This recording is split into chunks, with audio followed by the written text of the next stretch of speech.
Bonjour à tous et à toutes et bienvenue dans ce nouvel épisode de La Feuille de Service, le podcast qui fait parler le cinéma.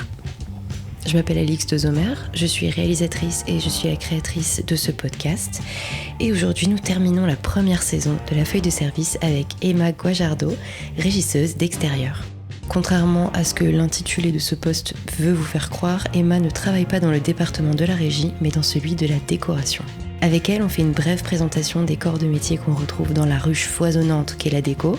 On revient sur son parcours qui est un savant mélange entre des prises de risques payantes et une croyance inébranlable en elle-même, le tout saupoudré évidemment d'une merveilleuse passion pour les décors de cinéma.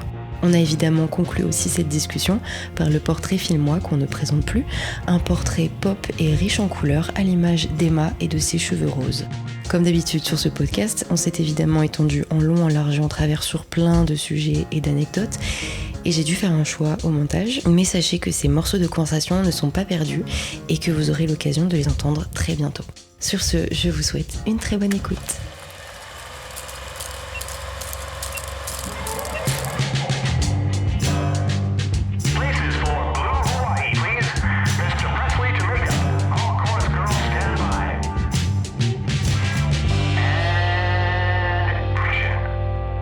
Bonjour Emma. Bonjour. Comment ça va ? Ça va très bien et toi ? Ça va. Merci beaucoup d'avoir accepté pas accepté mon invitation du coup, de participer à ce podcast. Ça me fait très plaisir de te recevoir. Moi aussi. Et puis je suis contente de parler de décoration d'une autre manière qu'avec mes proches. De toute manière, ce podcast, il est là pour ça. Il est pour faire découvrir les métiers du cinéma aux personnes moins initiées et aux personnes initiées aussi, puisqu'on ne sait jamais vraiment exactement tout ce que les gens font sur un tournage et même en dehors des tournages. Du coup, pour commencer, est-ce que tu pourrais te présenter ? Oui, bien sûr. Alors, je m'appelle Emma Guajardo, j'ai 26 ans et je suis régisseuse d'extérieur dans le cinéma, donc dans le département de la décoration.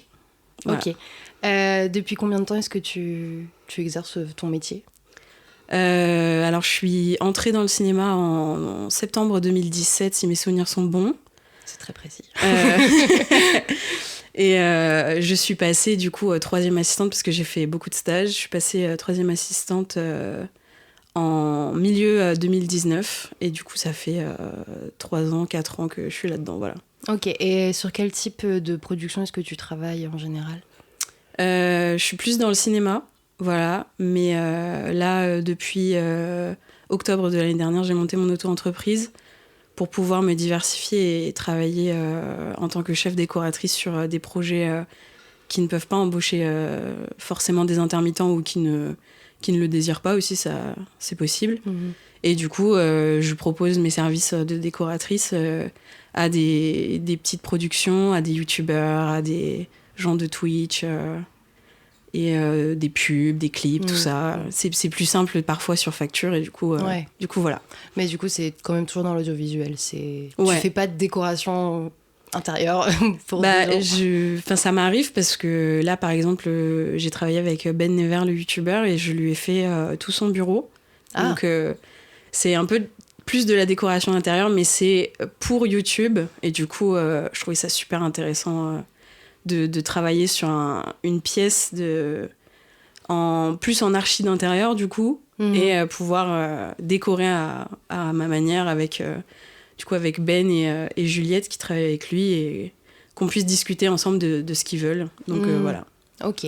Avant toute chose, est-ce que c'est possible que tu nous expliques de manière genre un peu globale en quoi ça consiste les métiers de la décoration dans le milieu du cinéma, de l'audiovisuel ? Ok, alors la décoration, c'est avant tout créer des décors et proposer des décors à la mise en scène. Il y a 2 types de décors. Il y a le décor réel, qu'on tourne dans des vrais appartements, des vraies maisons, et là où on vient plus décorer, poser des papiers peints, peindre, tout ça. Les tapis, le mobilier. Et il y a les décors studio, donc ça qui sont faits de A à Z par l'équipe de construction, menuiserie, les peintres, avec le chef décoration bien sûr qui lui a conçu le décor. Du coup c'est un décor qui est plus adapté à la caméra, plus adapté à la mise en scène parce que du coup les murs bougent, il y a plus de facilité et surtout c'est un un endroit fixe, parce que des fois, dans les décors réels, on est un peu plus contraint par le jardin, les machins, comment caler bien la régie, machin. Donc, voilà, les deux se font, et je pense que c'est à équivalence. Moi, j'ai fait, je pense, autant de décors studio que de décors réels dans ma jeune vie. et voilà, ouais. Et tu préfères faire lesquels, du coup? J'aime bien le décor studio parce qu'on est un peu à la maison, en fait. On est plus amené à rester au même endroit. Par exemple, là, j'ai fait...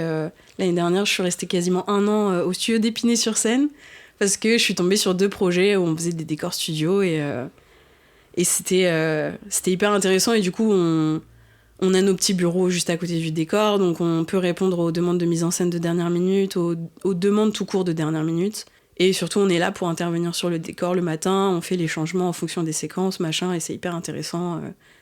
En tout cas, pour l'équipe déco d'être sur place, même si dans les décors réels, on fait pareil, on arrive avant tout le monde, on bouge les choses, on fait en sorte que le décor soit prêt quand la mise en scène arrive, et pour que le chef décorateur, du coup, fasse la livraison du décor, on appelle ça, au réalisateur, à la mise en scène, et ensuite les électros, les machinaux, le son arrive et posent leurs trucs, voilà, la régie monte sa table et tout le monde est content et on peut tourner. Ouais, donc du coup, c'est vous qui arrivez en premier en général sur les plateaux et tout ça, quoi. Nous et la régie aussi.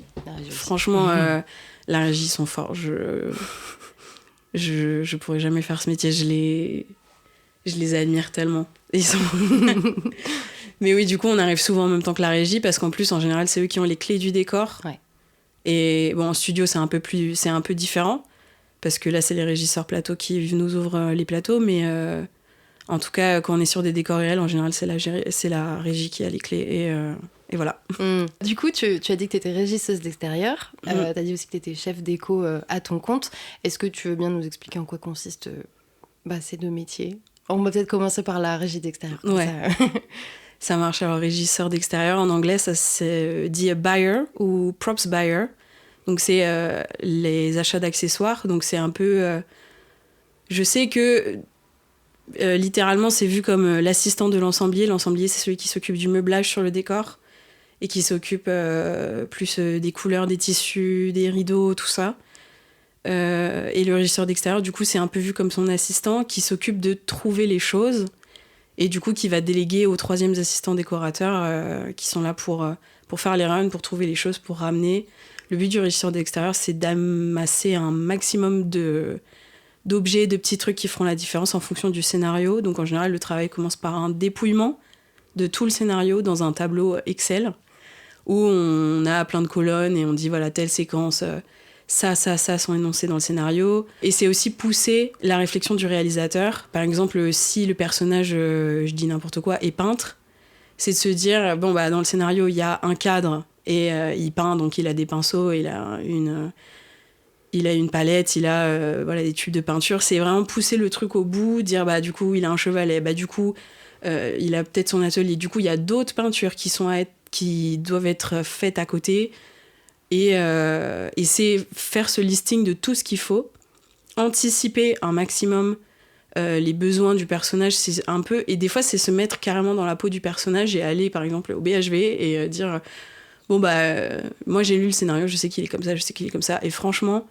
il aurait acheté ça, il aurait eu ça chez lui, il aurait ça, machin. Et c'est vraiment pousser cette réflexion du personnage et cette réflexion de la mise en scène pour que le réal dise oui, non, parce qu'après on fait des réunions accessoires, enfin non, c'est des présentations accessoires, pardon, et on parle avec la mise en scène de alors ça, qu'est-ce que t'en penses ? Ça oui, ça non. Du coup là pour le pinceau, moi je préfère celui qui est bleu, moi je préfère celui qui est jaune.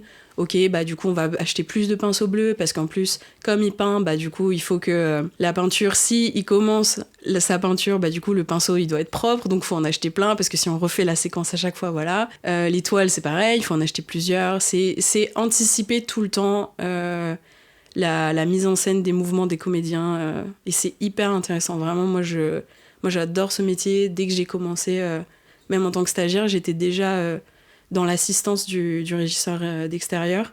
Et j'ai toujours aimé cette façon de réfléchir et de se mettre dans la peau du personnage et dire moi j'aurais fait ça, moi j'aurais fait ça. Et quand on a des questions, bien sûr, on relance toujours la mise en scène, les premiers assistants, les deuxièmes, et on essaye de répondre un maximum aux besoins de la mise en scène, mais qu'au niveau accessoire, du coup, pas au niveau mobilier. Tout ça, c'est le rôle de l'ensemblier.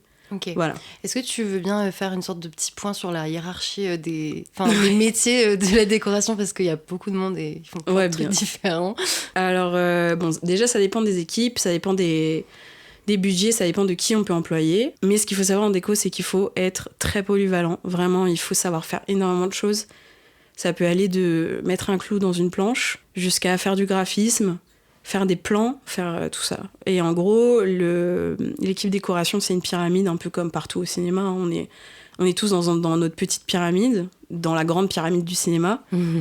Et en gros, en haut, on a le chef décorateur, donc celui qui s'occupe, celui qui est déjà le plus en relation avec la mise en scène, celui qui s'occupe de faire les réunions avec le réalisateur, machin, être sûr de les décors. Il fait des mood boards, il fait même des fois des SketchUp pour expliquer son décor au maximum. Ensuite, on a le premier assistant décorateur qui, lui, est plus dans l'administration et l'organisation de l'équipe. C'est beaucoup c'est lui qui s'occupe des notes de frais, c'est lui qui s'occupe... Enfin, je dis il, mais c'est Yel, c'est les deux. Hein. On n'a pas de métier... Enfin, ça peut être un homme, une femme, quelqu'un d'autre. C'est des métiers pour tout le monde.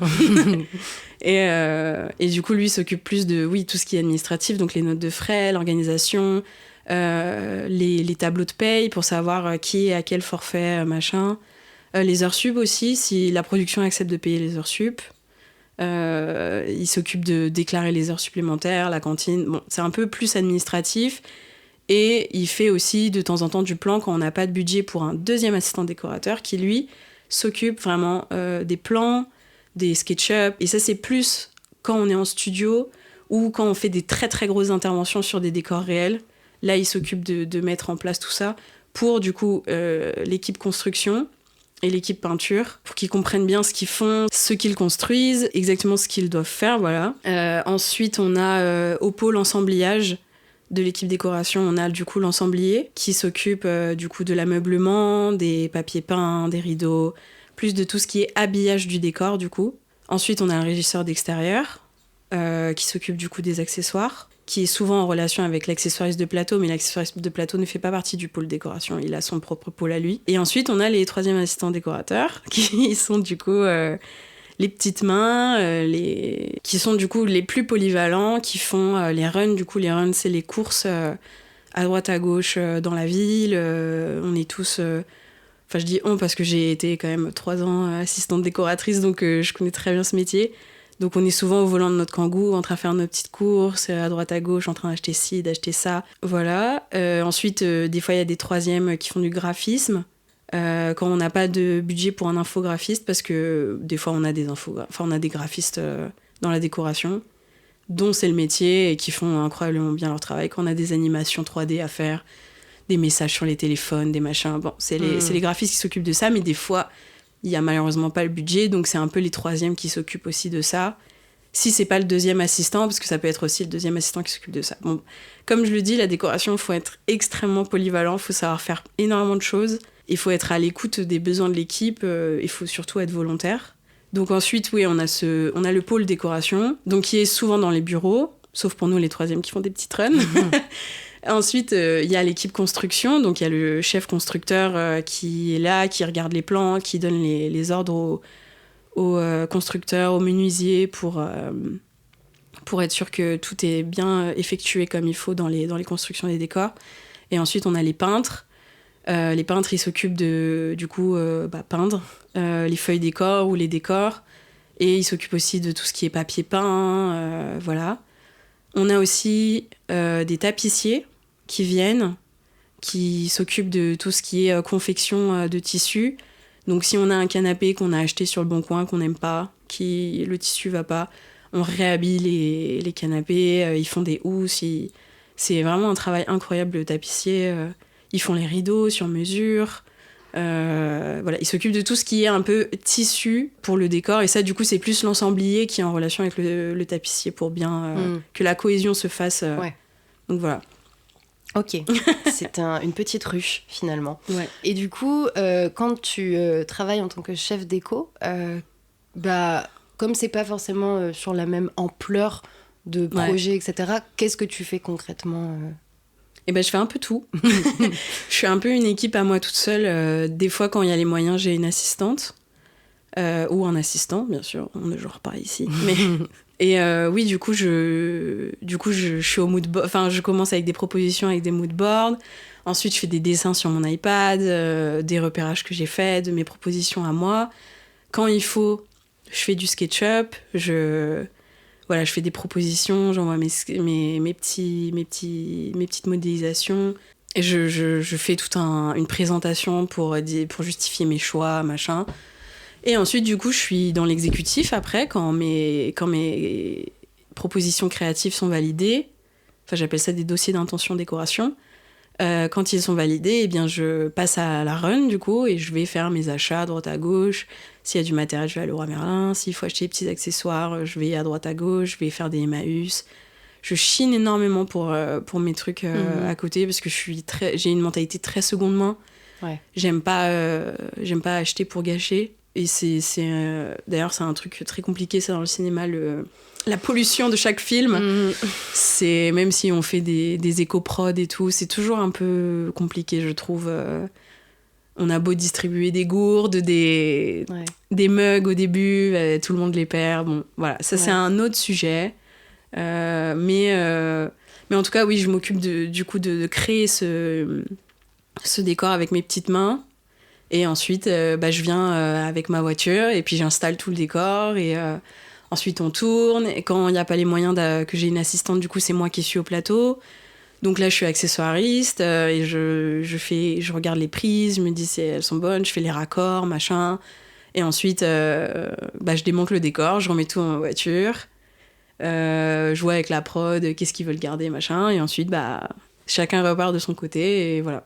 Et du coup, par exemple, quand tu remballes un décor et que la prod, ils ont choisi les choses qu'ils gardaient, toi, tu fais quoi du reste ? Est-ce que tu les rends ? Est-ce que tu les gardes pour te faire... Parce que je suppose que tu dois avoir je sais pas si on dit une bijoute aussi. Ouais, on dit exactement. Une bijoute aussi.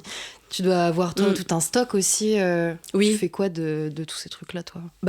J'ai de la chance. J'ai une cave de 10 mètres carrés. Ah, parfait. Et là, d'ailleurs, il faut que j'aille la ranger. C'est un bordel sans nom. Mon mec est fou. Il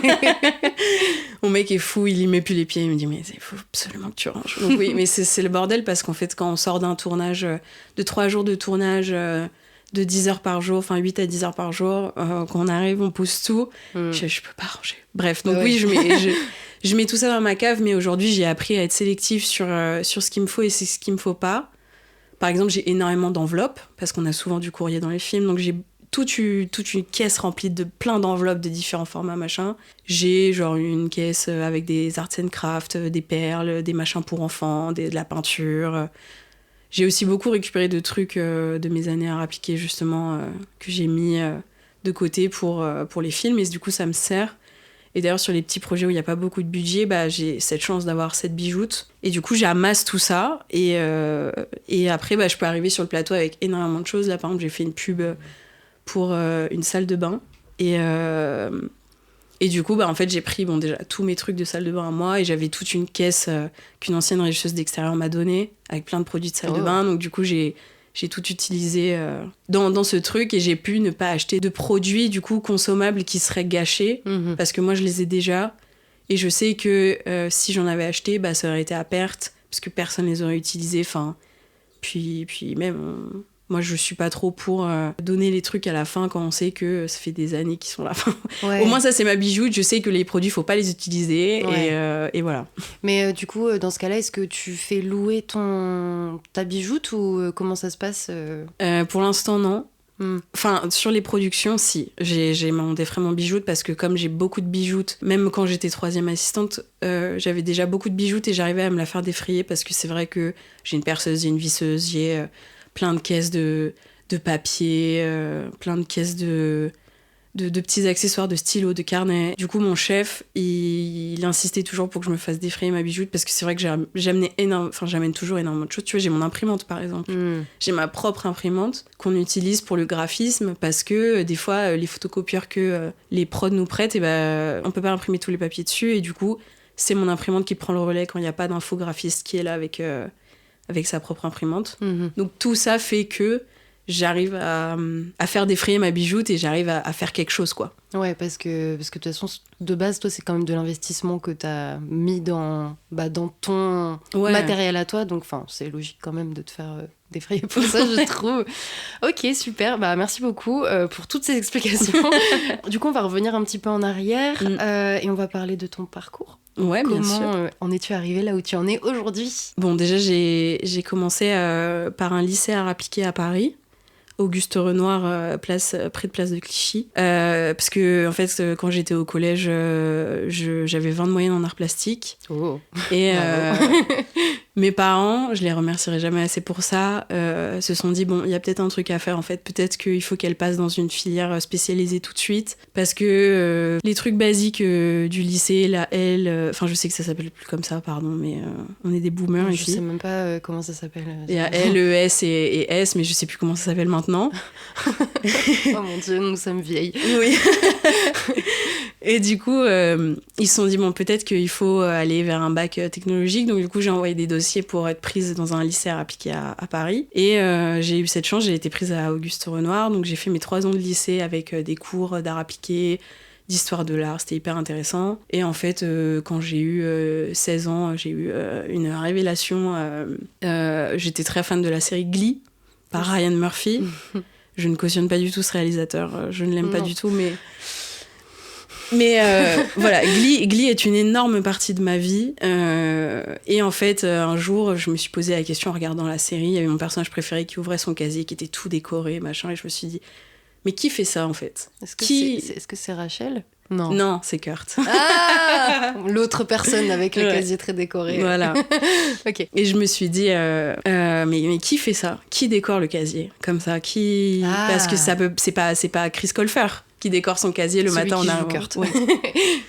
Et du coup, je me suis dit, putain, mais ça doit être un métier, en fait. Ça doit être quelque chose. Et je me suis renseignée, je suis tombée sur les trucs de chef décorateur, machin. Et du coup, je me suis dit, ce qui me plaît, du coup, c'est l'espace. Parce qu'on nous avait présenté les catégories de design vers lesquelles s'orienter après. Et moi, je me suis dit, moi, c'est l'espace. Donc, du coup, je me suis redirigée vers le BTS Design d'espace, qui n'est plus un BTS aujourd'hui, je sais, à Duperret. Où j'ai été prise. J'ai eu, pareil, je suis hyper reconnaissante d'avoir pu faire ce parcours. Donc voilà, j'ai fait 2 ans à Duperret. Et j'ai tenté la Fémis en déco, ça s'est pas passé. La Fémis, c'est quand même compliqué à choper, donc... Donc voilà, et non, mais en plus, il y a 4 places en déco, oui, c'est compliqué. Et ultra sélectif.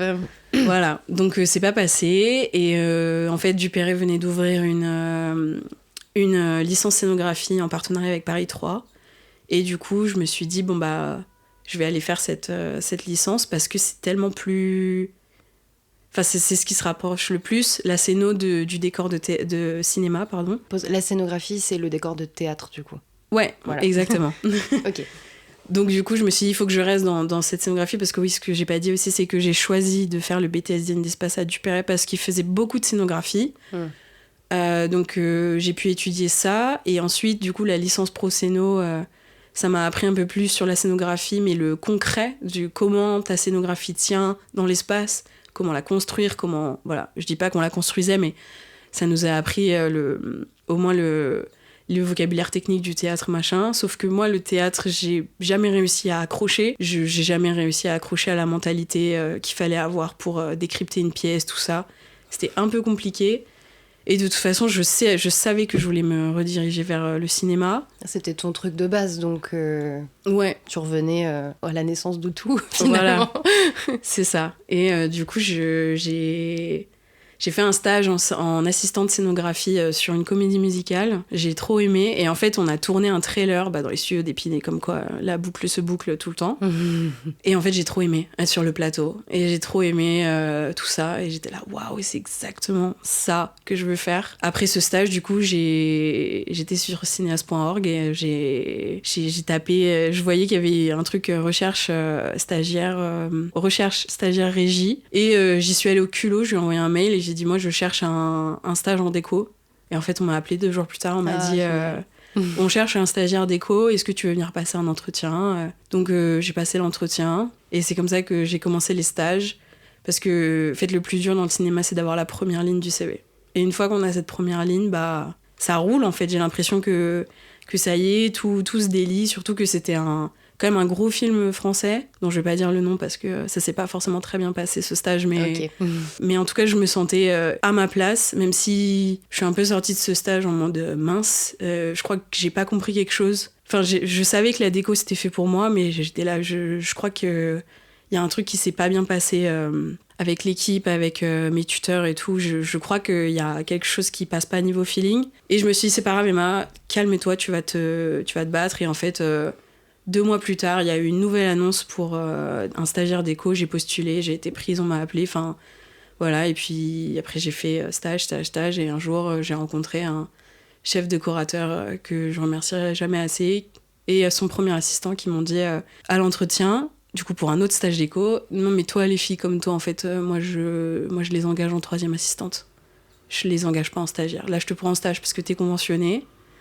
Mais le prochain, tu passes 3e. Et du coup, après, ils m'ont fait passer 3e assistante. Et voilà. Et du coup, t'étais conventionnée, ça veut dire que tes stages, tu les faisais pendant que t'étais encore en licence de scénographie ou c'était encore... Enfin, comment tu faisais?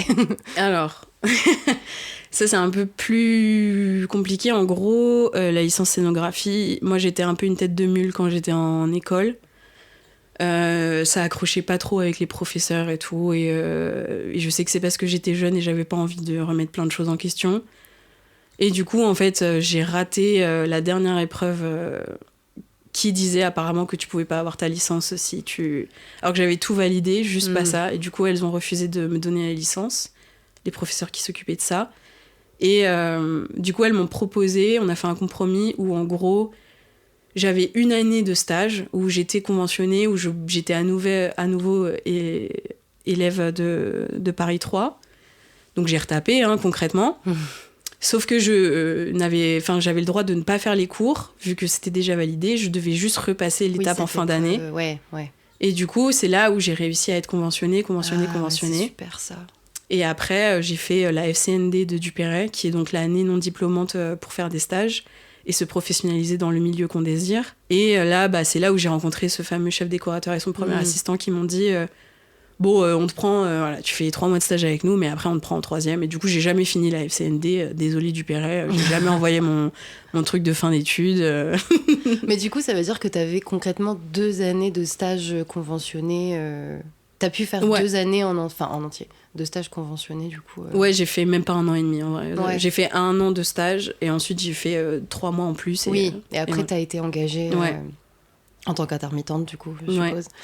Mais c'est super parce que c'est comme en écoutant ce que tu racontes et ton parcours et tout, c'est là que tu te rends compte que les opportunités, il faut les saisir quand elles sont là, en fait, et que suivre le chemin un peu entre guillemets tracé ou conventionnel, c'est pas forcément ça qui va te permettre d'atteindre en fait les objectifs que tu veux atteindre, ou en tout cas juste réaliser les choses que tu veux réaliser.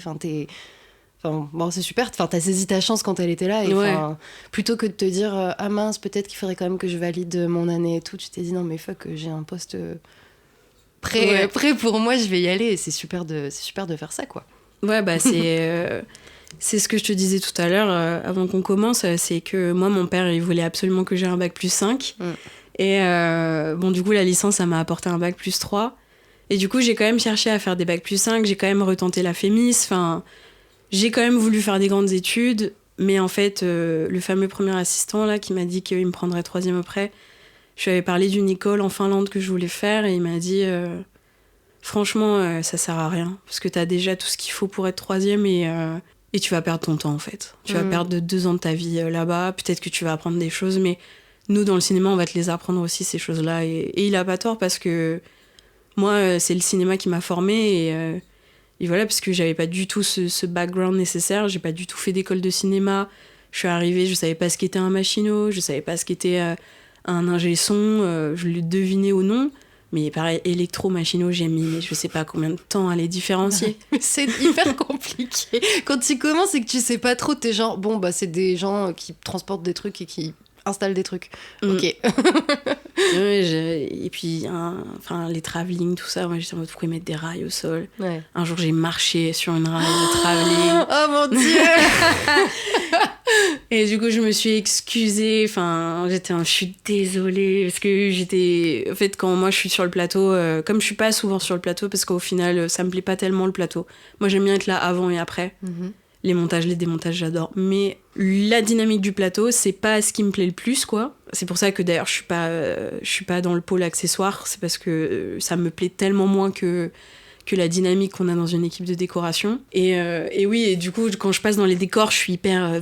je vais droit au but, quoi. Je slalom entre tout le monde, je vais à mon but et je me casse le plus vite possible. Et en fait, j'avais pas vu qu'ils avaient mis un rail, j'ai marché dessus. Je m'excuse encore, monsieur le chef machinot, qui m'a mal regardé. Pardon. Je suis sûre que Maxime, la première personne que j'ai invitée sur le podcast et qui est machinot, il va écouter ça, il va faire... Oh mon Dieu. Je vais avoir un petit message de lui qui va dire franchement... Bon, bref. Mais je l'avais même pas vu. Mais c'est ça le truc aussi quand t'es sur un plateau, c'est qu'il faut faire attention à absolument tout le temps. Faut pas faire de bruit. Bon, c'est logique un petit peu, mais voilà. Faut pas faire de bruit, faut faire gaffe où tu marches, où tu te positionnes dans juste l'espace, parce que t'es peut-être devant une lumière, t'es peut-être devant une caméra, t'es peut-être sur un rail de travelling. Et c'est vrai que ça demande genre une concentration extrême tout le temps pratiquement. Ouais, c'est vraiment... Moi, je vois ça comme un ballet, en fait. Tout le monde fait ces trucs-là, tout le monde est dans cette énergie, la vite, on bouge tout. Le pire, c'est pendant les changements de caméra. Là, c'est... Et en fait, le plus dur, c'est de savoir où se mettre. Ouais. Et en général, tu peux te mettre nulle part. Parce que tu gênes tout le monde tout le temps. Et c'est un peu ce truc où j'ai du mal à... Tu vois, même quand je suis chef déco sur des projets et que je fais ma livraison et que j'explique au réal... pourquoi j'ai mis ça là, que voilà, il y a ça qui est à dispo, il y a ça et ça. En fait, je gêne tout le monde. Parce que je suis là à expliquer mes trucs et en fait, il y a les électros qui passent avec les lights, il y a les machinots qui passent, machin. Et je suis attends 2 minutes, je finis d'expliquer. Après, je te jure, je m'en vais. Ouais, c'est une ruche de toute manière. Bah, du coup, pour parler un petit peu de tout le côté chef déco de ta carrière, on peut dire ça, comment est-ce que t'en es arrivé justement à créer ton entreprise, etc. de ça, ça a été quoi le déclic où tu t'es dit, bon, bah, go? Alors, il y a eu plusieurs choses. Déjà, j'ai commencé par des projets bénévoles en chef déco, parce que je me sentais plus légitime de m'appeler chef déco en projet bénévole. Et en fait, j'ai commencé à... comme tout le monde, déjà, j'ai feuilleté cinéaste.org. Et je suis tombée sur un clip, ils cherchaient une chef déco pour un clip d'une super chanteuse que j'adore qui s'appelle Inès Chadi. Je me suis dit, en fait, quand t'es 3e, alors oui, c'est un poste super galvanisant, machin, on est très fatigué, mais on aime ce qu'on fait, machin, mais en fait, on n'a pas de créativité, et moi, ma créativité, elle mourait à petit feu. Et je me disais, mais pourquoi je suis aussi malheureuse alors que je fais le métier de mes rêves ? Et du coup, c'est là où j'ai eu un déclic, je me suis dit, peut-être qu'il faut que je fasse des projets à côté. Mmh. Et du coup, j'ai commencé avec les projets bénévoles. Et j'en ai fait plusieurs. J'ai adoré à chaque fois. J'étais là, waouh, ça y est, ça a rené. En fait, je me re-questionnais sur est-ce que j'étais à ma place, est-ce que tout ça... Et en fait, ce sentiment de créer, de voir les choses se faire sous mes yeux, des trucs que j'ai dessinés et tout. J'étais en mode, ça y est, ça vient enfin... ça revient ce sentiment, tu sais, comme quand t'es en école et que tu travailles ton projet et que enfin il se réalise sous tes yeux, bah c'est la même chose. J'étais trop contente de retrouver ce sentiment, donc j'ai continué à faire plein de projets bénévoles. Un jour, on m'a envoyé un message Insta avec, du coup, Juliette qui travaillait avec Ben Never cherchait quelqu'un qui faisait de la décoration. Elle en disait pas plus. Et du coup, j'ai envoyé un message à Juliette et je lui ai dit « Salut, moi, voilà, je fais de la décoration, j'adore ça, Parce qu'elle disait quelqu'un qui aime chiner, machin. J'étais en mode, moi j'adore le vintage, j'adore tout ça. Donc, en fait, j'ai fait un premier rendez-vous avec eux. Et quand on a parlé de la rémunération, en fait, ils pouvaient pas embaucher... Enfin, ils m'ont dit que c'était plus simple sur facture.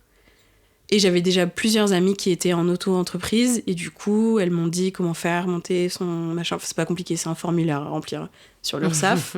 Et du coup, en fait, maintenant, cette auto-entreprise, elle me permet de parler de moi. Parce que je l'ai appelée Casita Guajardo. Qui est, du coup, ça veut dire petite maison Guajardo, quoi. Et du coup, ça m'a permis de développer mon service de décoration, on va dire, puisque sur le SAF, c'est un service de prestation. Et j'adore. J'adore pouvoir brander mon métier, quoi. Mettre mon nom et le nom de ma société sur tout ça, j'adore. Parce que ça me permet d'avoir une image dans le milieu. Ouais. Donc voilà. Et d'ailleurs, du coup, j'ai rebrandé mon Instagram pour mélanger et le perso et le pro, parce que j'aime bien, je trouvais que faire un Insta pro, ça me ressemblait pas tellement. Et du coup, je préfère qu'on me suive pour moi et mes trucs déco, plutôt que pour mes trucs déco, où je posterais beaucoup moins souvent que si c'était tout ça. Je comprends. Et est-ce que, du coup, à terme, t'aimerais bien être chef déco sur des tournages, des plateaux de tournage Ouais, dans le cinéma. Ouais, dans le cinéma. Bah oui, bien sûr, mais... Alors, faut beaucoup d'expérience, quoi. Oui. Enfin, franchement, faut 20 ans, 30 ans de carrière avant de... Autant que ça, tu penses ? Bah, un jour, il y a une chef décoratrice qui m'a dit « Tu peux pas t'appeler chef décoratrice tant que t'as pas fait tous les métiers de la décoration. » Oh, wow. Bon, aujourd'hui, je pense que c'est plus trop comme ça. Mais il faut savoir, en fait, exactement qui fait quoi dans une équipe décoration, comment gérer une équipe décoration. Ça, c'est un dilemme. Alors oui, tu te reposes quand même quand t'es chef sur le premier assistant. Mais toi, tu dois savoir gérer tout ça, gérer le relationnel, de la mise en scène, du plateau, savoir de quoi tu parles tout le temps, et surtout être calé en tous les mouvements, en toutes les époques. Parce que demain, on t'appelle pour faire un film contemporain. Ça, c'est OK, c'est chez toi, donc c'est OK, on vit dedans. Mais on t'appelle pour faire un film des années 70, des années 40. Là, c'est une autre histoire. Il faut être calé de fou dans les mouvements de décoration de toutes les époques. Et ça, d'ailleurs, le métier d'ensemblier, faut être calé aussi là-dedans. Et ça, moi, je trouve ça hyper dur pour l'instant. Et je sais que jamais, à l'heure actuelle, je pourrais prétendre à ce métier, parce que de toute façon, il faut avoir un certain âge pour être chef décorateur. On ne peut pas commencer trop tôt. Puis dans le cinéma, il y a toujours cette histoire de... quand on est femme et quand on est jeune, c'est toujours plus compliqué d'évoluer. Voilà. On va pas se mentir, ça c'est un peu partout. C'est un peu partout la même histoire. Mais dans la déco aussi, c'est vrai. Et j'ai pas envie de dire du sexisme parce que c'est trop fort, mais... Parce qu'en plus, il y a beaucoup de femmes en décoration, mais on met beaucoup plus de temps à évoluer, nous les femmes, que les hommes. Les hommes, ils montent super vite. Ils peuvent faire 2 films en 3e et tout de suite monter au-dessus dans le pôle qui les intéresse. Nous, c'est un peu plus... Faut ramer, faut faire tes preuves. Vraiment, très fort. Il faut pas se décourager, il faut pas lâcher. Faut vraiment avoir la mentalité carriériste. Il faut penser à son métier avant... Enfin, moi, je sais que je place ma carrière avant tout le reste. Et ça m'a apporté préjudice et ça me portera toujours préjudice, je le sais. Mais c'est le risque du métier passion. Malheureusement, c'est qu'on fait tout passer avant, au détriment du reste. Voilà. Voilà, venez travailler dans le cinéma. Est-ce que toi, maintenant, t'es entre guillemets rattaché à une équipe de déco, un chef déco en particulier ? Enfin, comment est-ce que tu arrives sur un projet ? Est-ce que des fois, ça t'arrive de travailler avec d'autres personnes ? Genre, comment ça se passe à ce niveau-là ? Alors, la première fois que j'ai été régisseuse d'extérieur, c'était sur un clip d'un chanteur sud-coréen dont je ne peux pas dire le nom car j'ai signé une clause de confidentialité. Voilà. C'est pas encore sorti, du coup ? Non, c'est pas encore sorti. D'accord. Sinon, je t'aurais dit, bien sûr, c'est machin. Voilà. Donc, du coup, j'ai été régisseuse d'extérieur sur ce clip. C'était vraiment génial. J'ai adoré. Et ça m'a confirmé plein de choses. Et je suis repartie 3e sur la série là, que je viens de terminer. Et pendant cette série, du coup, on m'a proposé de passer régisseuse d'extérieur à un moment. Et du coup, je suis passée. Ça s'est super bien passé. Tout le monde a été content de mon travail, j'ai eu l'impression en tout cas. En tout cas, s'il y a eu du dit pas, mais voilà. En tout cas, s'il y a eu du négatif, personne n'est venu me dire. Parce que le négatif on le dit, donc ça, c'est un bon signe. Donc voilà, j'ai l'impression que ça s'est bien passé, que les gens étaient contents de mon travail, et du coup là, je fais un peu passer le mot à droite à gauche que je suis régisseuse d'extérieur désormais. On fait un peu circuler mon nom. Et à côté, moi, j'ai mes projets en auto-entreprise. Donc, je me concentre un peu sur ça. Je me concentre un peu sur la recherche d'un nouveau projet. Voilà, je suis dans cette phase de changement qui n'est pas des plus évidentes. Hein, je ne vais pas mentir. Une promotion dans ce milieu-là, c'est un peu compliqué. Parce que moi, on m'a toujours dit depuis que j'ai commencé, quand les gens te connaissent en 3e, ils te rappelleront jamais pour le poste du dessus. T'es vite catégorisé, t'es vite dans une case dans la tête de tout le monde, et c'est vrai que c'est dur d'en sortir, quoi. Ouais, c'est ça. Emma, c'est une bonne runneuse, elle conduit super bien, bravo à elle. Par contre, pour le reste, je sais pas. Mais parce qu'ils veulent pas se concentrer sur le je sais pas. Alors que moi, je fais plein de trucs, quoi. J'ai sauvé des accessoires de jeux de dernière minute parce que je sais faire du graphisme.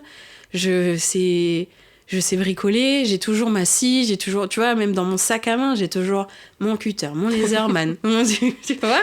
Même là, sur moi, j'ai mon mètre. Le nombre de fois où je prête mon mètre à quelqu'un qui n'a pas de mètre sur lui, alors qu'on est dans la décoration, j'ai toujours un mètre sur moi. Toujours, tout le temps. C'est hyper important d'avoir ces petits trucs. Et même aujourd'hui, là, si je croise demain quelqu'un dans la rue, pas de soucis, mon cutter. Ça sert à rien, mais je les ai. Voilà. Si tu avais un conseil à donner à quelqu'un qui voudrait faire la même chose que toi, franchement, il faut déjà une petite palette d'outils. Aller à Leroy Merlin, acheter la première caisse à outils que vous voyez, acheter le lot d'outils d'extérieur à 30 €. On s'en fiche. Un cutter, un laserman, hyper important. Il faut un peu investir dans sa bijoute au début. Je dis pas qu'il faut une perceuse, visseuse, machin, mais il faut minimum investir. Toujours avoir un carnet sur soi pour prendre des notes de tout ce qu'on dit. Parce que si vous êtes assistant, la plupart du temps, vous allez suivre vos chefs avec le carnet à la main. Il faut noter tout ce qu'on vous dit, tout le temps. Il faut être organisé et il faut être disponible et il faut être volontaire. Il faut pas hésiter à dire quand on sait faire les choses, dire mais moi ça je peux le faire, moi ça. Il faut être hyper réactif et disponible pour ses chefs, si on veut être une bonne assistante en tout cas.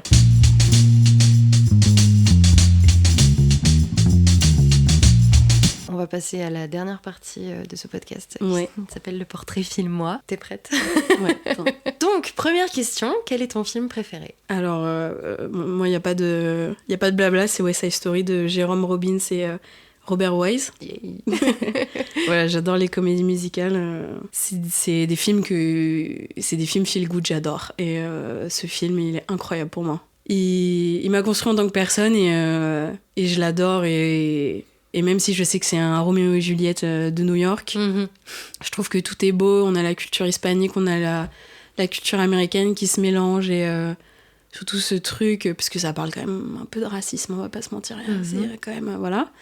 Il y a tout ce truc où comment l'amour peut passer au-dessus de tout ça, comment les clans, les préjugés. Et je trouve ça tellement beau et j'adore. Voilà. Et ça parle de l'immigration aussi aux États-Unis, qui est quand même un sujet assez compliqué, et de l'immigration hispanique en plus, qui est un peu plus... Voilà. Donc j'adore. Et les décors, les couleurs, je suis très très fan de tout ça. T'as bien aimé le remake Non. C'est pour ça que j'ai précisé le réel, parce que...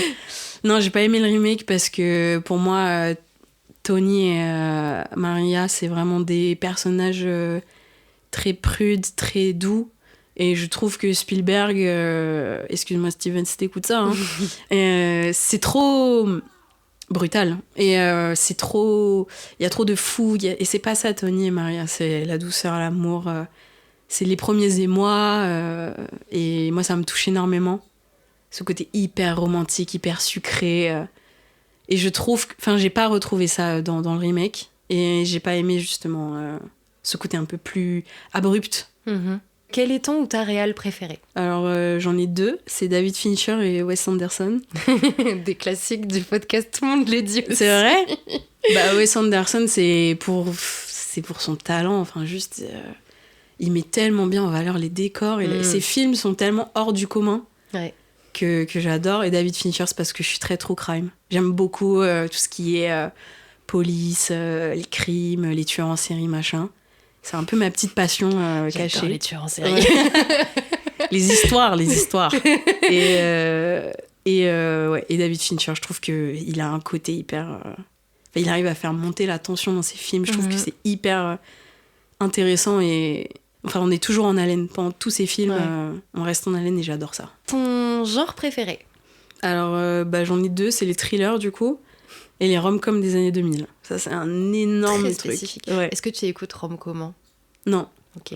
Podcast sur les comédies romantiques. Il y en a beaucoup, c'est des comédies romantiques des années 2000, donc peut-être que t'aimerais bien. Ah, j'adore. Ok, et donc du coup, les thrillers, ça rejoint, je pense, tout ce que t'as dit sur Fincher avant. Et donc pourquoi les comédies romantiques des années 2000 spécifiquement? Parce que... moi je suis très colorée, j'ai les cheveux roses, j'aime beaucoup m'habiller en couleur, voilà, et en fait je me retrouve tout le temps dans ce genre de décor et je suis très très fan des couloirs des lycées américains dans les années 2000. Les rangées de casiers, c'est mon je rêve de faire un décor de couloir de lycée américain des années de n'importe quelle année, mais dans chaque film que je regarde qui parle de lycée et tout, ces plans-là, c'est mes préférés. Enfin, je trouve que ça en dit tellement et ça en dit très peu à la fois. J'adore savoir comment ils décorent les casiers, comment chacun apprivoise l'évolution du casier en fonction des épisodes ou de la temporalité du film. J'adore. Et j'aime beaucoup les trucs un peu clichés. Genre en ce moment, je regarde Ugly Betty, c'est cliché à souhait, ça fait très telenovela. Ouais. Mais j'adore que les couleurs soient pop. Ça pète, ça. Les chambres d'ados, c'est n'importe quoi, t'en as de partout. Et j'adore parce que en général, c'est américain et ils sont dans l'excès. Enfin, dans les années 2000, ils étaient beaucoup dans l'excès, quoi. Même fin 90, je dis années 2000, mais c'est aussi fin 90. Il y avait beaucoup d'excès dans la décoration. Et je sais pas, j'ai un attrait pour ça me fascine. Mais c'est vrai qu'elles sont... Enfin, c'est des chambres d'ados que t'as envie d'être ado dedans, tu vois. Je pense que ça a beaucoup inspiré. Enfin, moi, je sais que j'ai eu toute une période dans ma chambre où j'avais un mur avec plein de photos collées partout, en mode petit patchwork, comme je voyais dans les films et les séries, en fait. C'était très inspirant. Aurais-tu un plaisir coupable à nous partager? Bien sûr. C'est... oh là là. C'est tous les films de Disney Channel des années 2000. C'est littéralement ma cam. Je peux en regarder... Aujourd'hui, je peux encore regarder tous les High School Musical. Je cringe pas du tout, sauf le 1. Camp Rock. Et Lemonade Mouth, c'est mon préféré. Oui. Chaque fois, personne n'a vu ce film. Si. Je l'adore. Si, j'avais trop aimé. C'est un de mes préférés et en plus il y a des chansons, bref, j'adore. Ouais. Et c'est un truc que j'avais en fait avec ma petite sœur quand on était petite. On n'avait pas Disney Channel et un jour avec Free, on a eu le droit d'avoir Disney Channel et en fait on a découvert tout ce qui est Hannah Montana, les sorciers de Waverly Place, tout ça. Et on est devenus tarés. Et en fait, même aujourd'hui, quand on se voit et que ça va pas, petit Camp Rock, petit High School Musical, on remet les bases. Et on adore vraiment regarder ça ensemble. Et en plus, sur Disney+, franchement, ils sont tous disponibles. Mais oui, c'est donc, génial. C'est trop bien. Franchement, pour ça, vive Disney+, quoi. Ah ouais, vraiment. Est-ce qu'il y a Hannah Montana sur Disney+? Ouais, le film. Ah non, je voulais voir la série. Mais la série aussi, je crois qu'elle y est. Ah yes, je crois que je vais me refaire. J'adorais Hannah Montana, c'est vraiment... Elle vivait mon rêve. Mon rêve ultime, je voulais trop être elle. Bon, maintenant plus du tout, mais... Enfin bref, ok. Un film qui te fait rire? Ah bah je sais que ça a déjà été dit, hein, mais Astérix et Obélix, Mission Cléopâtre. Grave, ouais. C'est le film qui me suit, mais depuis... Et puis tout le monde a les rêves. Ouais. Tout le monde a les rêves de ce film. Il est incroyable. Alain Chabat, c'est un putain de réal et c'est un putain d'acteur. Et qu'est-ce que je l'aime. Je crois que c'est le seul aujourd'hui comédien, réalisateur français qui arrive encore à me faire vraiment rire. Enfin, j'adore ce film. Je suis tombée un jour sur un constructeur qui a travaillé sur le palais de Cléopâtre dans Astérix Obélix Mission Cléopâtre. Et je lui ai génial. dit, il m'a dit, ouais, c'était fou parce qu'en fait, on posait les plaques en marbre sur le sol. Et en fait, tu lèves la tête et t'es entouré d'un palais incroyable. J'étais là, oh là là. Moi, j'avais genre, je sais pas, j'étais mineure, mais quand même, oh là là. Ouais. Mon rêve de tomber sur ce genre de décor, mon rêve. Ah ouais, ça doit être hyper... Enfin, de toute façon, construire un décor de A à Z, ça devait être hyper intéressant à faire, quoi. Ouais, et puis c'est un décor qui a été créé pour la caméra. Enfin, c'est un décor qui a été créé pour la mise en scène, donc c'est hyper intéressant de voir comment ils ont fait ça, comment ils l'ont adapté. Enfin, moi, je suis trop fan et je fais juste une parenthèse. Moi, j'ai travaillé sur 10%, la série. Yes. Je suis extrêmement fan de cette série. Ouais, elle est très bien. Et en fait, j'ai eu cette chance, mais incroyable, de visiter l'agence ASK Ouais. en vrai. Et je me suis revue quelques années avant avec mes parents devant 10%. Et leur dire, ce serait quand même incroyable de se balader dans cette agence et de me voir un soir, ils avaient fini de tout monter, c'était nickel. Et je me balade dans l'agence ASK, je dis putain, je l'ai fait. Ah, c'est trop Je bien. l'ai fait, bordel, je l'ai fait. Ça y est, j'ai marché dans ASK et voilà. Et c'est fou de pouvoir visiter ces décors-là qui sont quand même mythiques. Surtout quand on est très fan d'un truc. Ouais. Ah, c'est trop bien. Un film qui te fait pleurer? J'en ai 2. C'est Coco de Disney. Vu que c'est un film qui parle d'une famille mexicaine, tout ça, moi ça m'a vachement touchée parce que ça fait remonter mes origines, d'où je viens, les personnages, comment ils parlent, on dirait mes grands-parents, tout ça. Donc ça m'a beaucoup touchée. En plus, ça parle de la mort, mais de la mort avec toutes les croyances mexicaines. Ce film est magnifique et il a une manière... La double lecture dessus, comment faire son deuil, tout ça, c'est tellement intéressant. Et franchement, Disney, ils sont trop forts pour ça. Grave. Aujourd'hui, les doubles lectures, et même à l'époque, Toy Story, tout ça, les doubles lectures, elles sont hyper fortes. Et moi, je sais qu'aujourd'hui, quand Pixar ou Disney ils sortent quelque chose, je passe ma vie à chialer devant parce que toute la lecture qu'on a en tant que personne adulte, moi, elle me chamboule tout le temps. Et après, j'ai Kimi no Kawa de Shinkai Makoto. Donc, c'est Your Name Ah oui, exact. en français et en anglais. C'est un film japonais d'animation que j'aime beaucoup, qui mélange une histoire d'amour avec tout un truc de temporalité, avec une bande-son incroyable. Et les animations sont folles, les couleurs sont folles, les décors sont fous. Et d'ailleurs, ce mec, tous ses films, je les regarde. Et là, il y en a un en ce moment qui est au cinéma, Suzume. Il faut absolument que j'aille le voir. Et tous ces films sont hyper touchants comme ça, quoi. Voilà. Encore, ils font remuer plein de trucs. Un film qui t'a marqué? C'est le Truman Show de Peter Weir. Voilà, les décors, moi j'adore. Ça fait un peu carton-pâte. C'est trop bien. Enfin, c'est comment dire, c'est le film vers lequel je vais le plus quand je cherche des références cinématographiques à mettre dans mes moodboards et tout. Je me retourne toujours vers le Truman Show. Parce que les visuels de ce film sont quand même fous. Et ça fait une très bonne critique aussi des médias et de la production. Enfin, tout le domaine de la production, de la télé-réalité.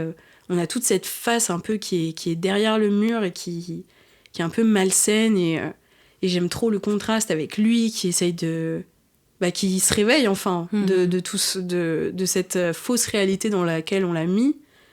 Et j'adore. Enfin, vraiment, visuellement, pour moi, c'est un film vers lequel je reviens toujours. Le Festival de Cannes, l'année dernière, ils ont fait leur 75e édition. En gros, c'était le Truman Show. Ouais, l'escalier, incroyable. Et l'affiche, je l'ai achetée tout de suite.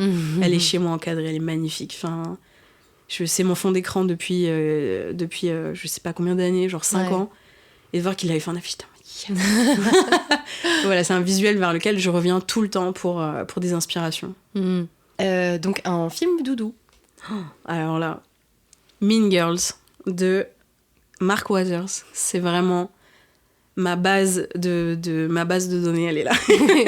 C'est mon film, c'est le film je pense que j'ai le plus regardé et j'adore Lindsay Lohan et j'adore ce film. Il est hyper cliché, il est hyper Enfin, tu vois, c'est tous ces trucs hyper pop, quoi. On est dans des trucs hyper colorés, hyper... Et à côté, t'as les Mean Girls qui sont là. L'histoire, elle me fait trop rire.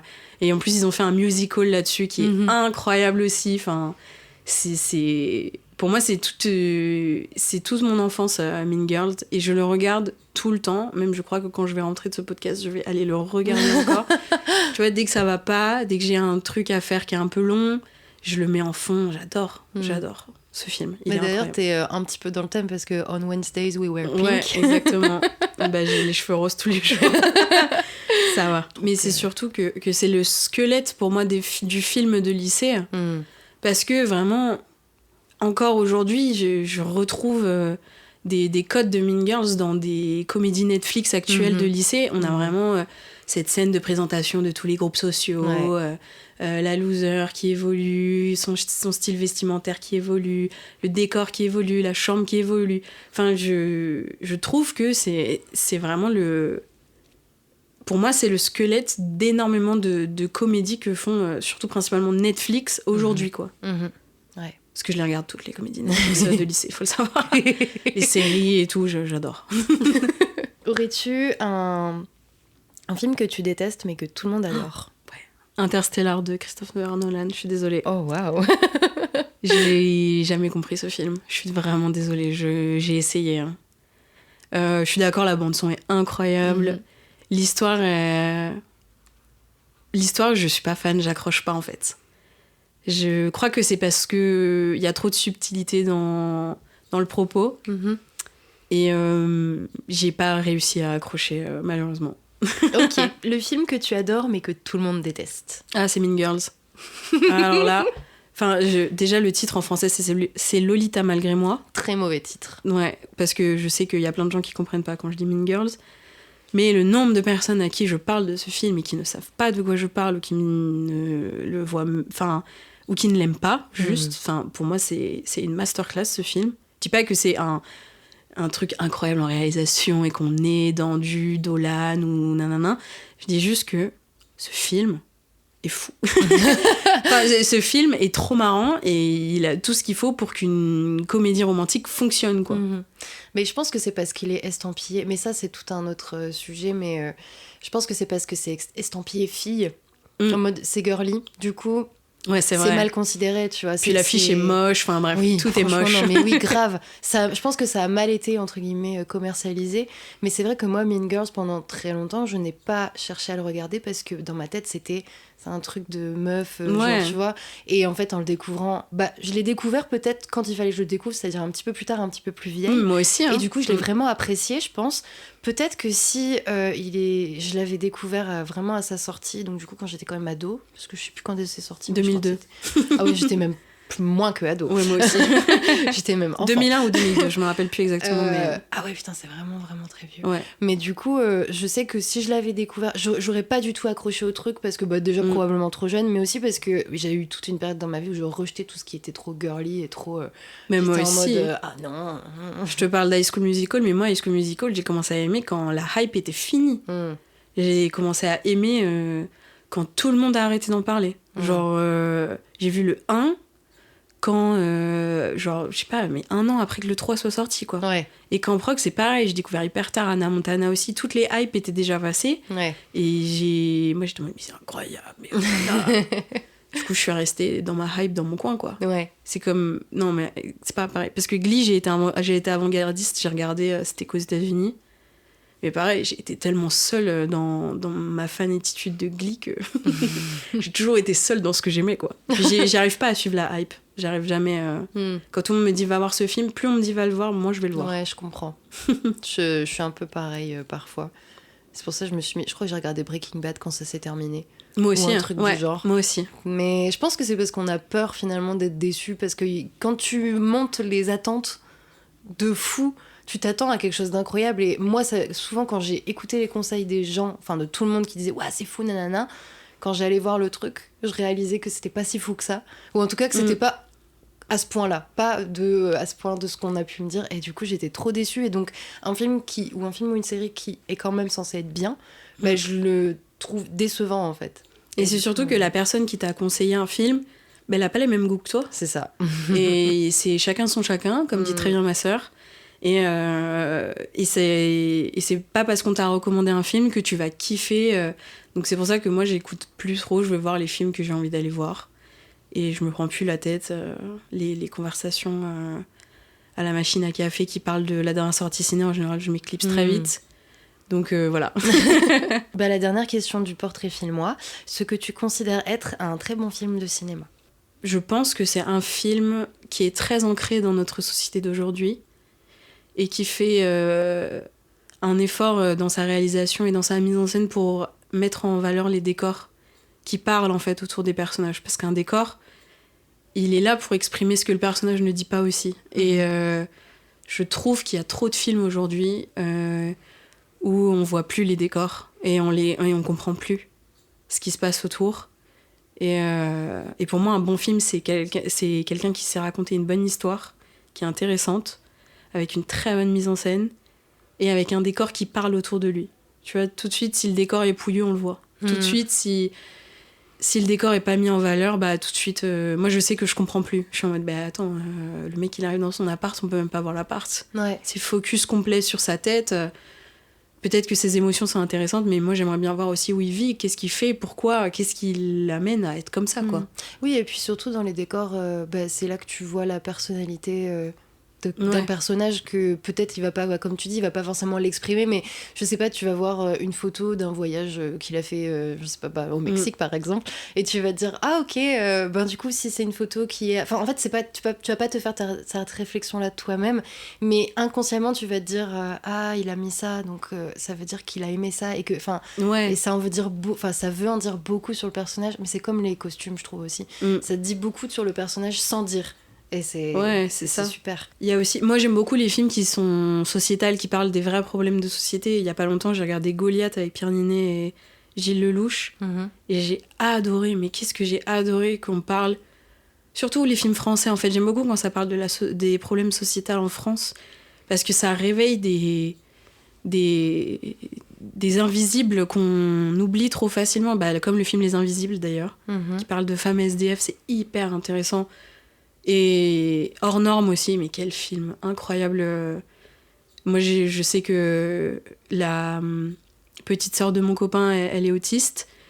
Et j'ai réussi à mieux comprendre ce qu'était un autiste, une personne autiste, grâce à ce film.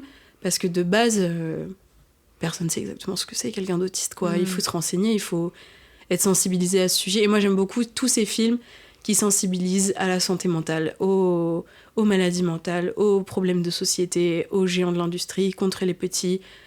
Voilà, je suis beaucoup dans tout ça. Et quand il y a un beau décor en plus, écoutez, c'est tout, c'est une masterclass, qu'est-ce que vous voulez que je vous dise? Merci beaucoup, on arrive à la fin du podcast. Est-ce qu'il y a un réseau social sur lequel on peut te suivre Bien sûr, le plus où je suis, c'est sur Instagram, c'est @Emma, avec 2 M, E-M-M-A, G-U-A-J, Emma Gouage. Et après, je poste pas beaucoup, mais sur LinkedIn, voilà, c'est mon réseau pro. Ok. Mais je poste beaucoup moins. Très bien. Et pour finir, est-ce que tu aurais une recommandation culturelle à nous partager, que ce soit film, série, podcast, peu importe? Eh bien, moi, j'aime beaucoup les podcasts, parce que voiture vie, donc on passe beaucoup de temps dans la voiture, on écoute beaucoup de choses. Moi, je suis très fan de Transfert, X, et il y a pas longtemps, j'ai découvert Les Pieds sur Terre. Podcast incroyable, qu'est-ce que j'aime ce podcast. Et après, niveau série, tout ça, moi je recommanderais toujours Glee, parce que malgré des petits manquements dans la série, c'est toujours une bonne série, c'est une série feel good. Vraiment, moi c'est une série qui est ancrée en moi pour toujours, je le sais. Qu'est-ce que je l'aime cette série, bordel. je peux la conseiller à n'importe qui. Et après, en plus creepy, du coup, pour mon côté un peu plus true crime, Mindhunter. Qu'est-ce que j'aime cette série. Elle était trop Voilà. David Fincher, encore une fois. Hein. Quel homme. C'est vrai. Quel homme. Mais attends, dans Mindhunter, il ne devait pas y avoir une deuxième saison ou une troisième? Attends, parce qu'il y a eu 2 saisons. Ouais, il y a eu 2 saisons. Et en fait, Netflix voulait faire une 3e. Et je crois que c'est David Fincher qui a dit non. D'accord. Mince. C'était dans la période où Netflix était chiant. Enfin, ils le sont toujours un peu. Netflix, je vous aime, hein, mais enfin, c'est un fait. Il y a eu beaucoup d'articles là-dessus. C'est pas moi qui le dis, c'est un fait, Netflix. En fait, ils rajoutaient tout le temps beaucoup trop de saisons à leur série, et je crois que c'est pour ça que David Fincher a dit non, mais ça va. Ouais. Faut arrêter les trucs là où ils sont encore bons. Faut pas les laisser dépérir, et malgré que ça nous brise le cœur à tout ça, il y aura pas de saison 3. Ouais, mais pour le coup, elle était vraiment bien, cette série. Ouais. Enfin, je pense pas qu'une saison 3 aurait été trop. Peut-être que 4, là, ça aurait peut-être été un peu beaucoup. Mais... Puis ils nous laissent en plus sur un cliffhanger, bref, c'est ça, relou. Peut-être qu'un jour, on sait jamais. Mais rien n'est jamais fini. Et il est têtu, David Fincher, donc ça m'étonne pas de lui, qu'il soit comme ça. Est-ce que tu le connais personnellement? Non. Mais ça se voit qu'il est un peu... Tu comprends, voilà. C'est la fin du podcast. En tout cas, We did it. C'est bon. Merci beaucoup pour cette conversation qui a été très très chouette. Merci pour l'invite, c'était un plaisir, vraiment. J'adore. Super. À bientôt, du coup. Ouais, exactement. Et c'est la fin de ce 8e épisode de La Feuille de Service, et avec lui la fin de cette première saison. Certes, elle a été courte, mais j'ai lancé le podcast au mois de mars, donc bon, voilà. Comme vous le savez, si vous écoutez un peu ce que je raconte dans mes intros et mes conclusions, j'ai déménagé cette année au Canada, et avec cette nouvelle vie vient évidemment plein de nouvelles choses à faire et à mettre en place.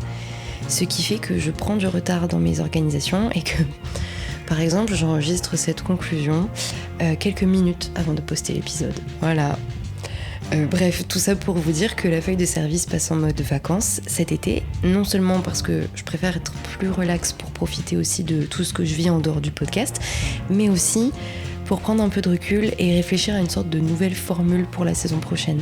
Mais attention, j'arrête pas la publication d'épisodes, c'est juste qu'on sera pas sur de nouveaux invités et de nouveaux parcours.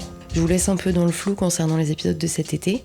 Enfin bon, encore une fois, si vous écoutez ce que je vous raconte dans les introductions et les conclusions de mes épisodes, probablement que vous aurez pas trop de mal à deviner le contenu des épisodes de l'été. En revanche, on va passer à un rythme de publication un peu plus étendu jusqu'à la rentrée, qui sera probablement vers octobre pour moi, je pense, parce que j'ai un peu envie de profiter de ma saison préférée dans mon nouveau pays d'adoption. Pour me filer un coup de pouce et aider la feuille de service à se faire connaître, n'hésitez pas à mettre des petites étoiles d'appréciation sur votre application d'écoute, à vous abonner pour ne pas manquer les nouveaux épisodes dès leur sortie, et vous pouvez aussi m'écrire un petit mot sur Instagram, @fds.podcast, sur Spotify dans la section questions-réponses, ou encore dans les commentaires sur Apple Podcast. Quant à nous, on se retrouve dans 2 semaines pour le tout premier épisode de la série d'été de la feuille de service. À bientôt, et bonne fête de la musique d'ailleurs.